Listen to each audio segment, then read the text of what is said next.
Happy Friday, everybody. I hope you had a good week. Today is January 19th, 2024, and this is your Friday planning video. We still have a few more weeks in January that I can say this. So as we get started this year, but before you know it, that time will be gone. So please, let's get our 2024 planning meeting set. Best way is to head to my website, www.randycohenihtwm.com, and click on the link to schedule an appointment. That'll take you right to the calendar. Okay, let's start with something to get your attention as we plan for retirement. This is 10 retirement mistakes, but I think they go for the planning part also. So we'll do our best not to make these mistakes. Let's keep this as a checklist as we talk.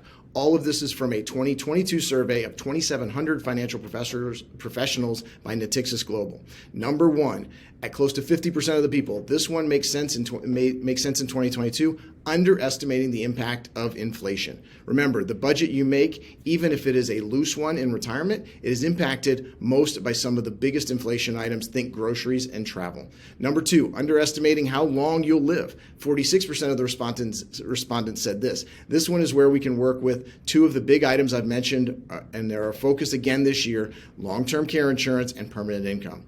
Number three, overestimating investment income. This one's a hard one, and this is a great one to refocus you on your investments and how they're managed and what they return. Recall last week, the idea is to get to know how you perform versus your goal. If your goal is income and your portfolio grows but doesn't produce the income you need, have you actually met your goals?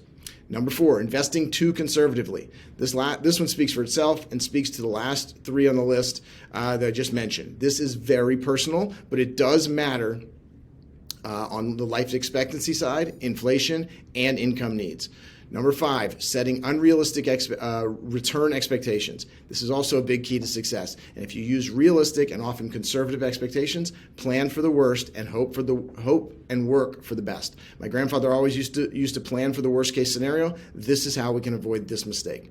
Number six, forgetting healthcare costs. Well, no one can actually forget them, but forgetting to properly account for them in your plan. This again goes to the need to discuss long-term care insurance. And for those that cannot get that, let's talk about how you'll cover those expenses. Number seven, failing to understand income sources. Now, this one's a bit ambiguous, so I'll just say that this is about knowing where the income comes from, how long it's going to last, and probably most importantly, how much of it you get to keep after taxes. Number eight, relying too heavily on public benefits. This one was about a third of the people, but I think that the cynicism I see has most of you not expecting Social Security to be there or last long enough, but this is one to keep in mind. Number nine, underestimating real estate costs. Now, this one's just keeping a roof over your head. As we spoke about inflation, shelter inflation was one of the hardest to deal with over the past few years. The key here is to have some idea of what you want your real estate plan to look like going forward. Are you going to hold on to the house for the kids, selling the house and downsizing? This one actually, that does matter, and the taxes make a difference too. Remember, if you have no mortgage, the bank may not worry about you, but the government still wants you to keep up with your payments for the taxes.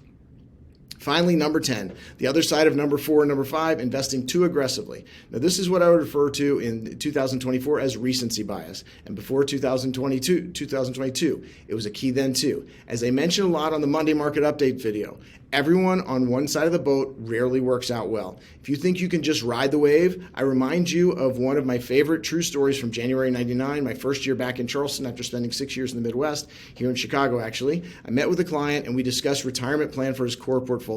He looked up at me from his laptop where he was day trading and said to me, "I will look at a more balanced approach when this does not work anymore." Now, this could be called the most famous last words. No one is around to blow the whistle and tell everyone to get out of the pool, that the party's over, and when you don't have the bell ring at the top. Your aggressive investment plans may backfire, and those gains get given up fast. This is a key. Your approach and your investments need to match your situation and your risk level. This is why we discuss this as we do our planning process. Remember, the planning process: determine the goal, come up with a plan to reach that goal, implement that plan, evaluate that plan, make necessary changes to that plan, and repeat. Let's get those beginning of the year planning meetings on the books and keep coming back for more actionable ideas on the Friday planning videos. Also check out the Monday market updates. For now, have a great weekend.